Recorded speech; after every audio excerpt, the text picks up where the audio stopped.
শহরের এক কোণায় বড় রাস্তার ধারে ভেজা ফুটপাতে বসে একজন বিক্রেতা বড় কড়াইতে করে পকোড়া ভাজছিল। চারপাশে ঝমঝমে বৃষ্টি আর মাঝে মাঝে বিদ্যুতের ঝলক। তার দোকানটুকু শুধু একটা টিনের ছাউনি দিয়ে ঢাকা। ঠিক তখনই হঠাৎ এক তরুণী ছাতা ছাড়াই হেঁটে এলো, সাদা জামা গায়ে। চুপচাপ দাঁড়িয়ে বলল, দাদা, 10 টাকার পকোড়া দেবেন? বিক্রেতা অবাক। বৃষ্টিতে ওভাবে কেউ ভিজতে ভিজতে আসে নাকি?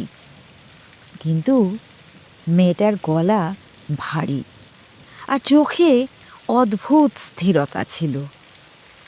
তবু সে কিছু না বলেই কাগজে গরম পকোড়া তুলে দিল।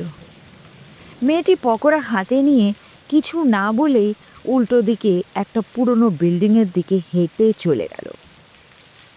বিক্রেতা তখনই লক্ষ্য করল মেয়েটির পায়ের নিচে কোনো ছায়া নেই, আর তার ভেজা শরীর থেকেও কোনো জলের ফোঁটা পড়ছে না।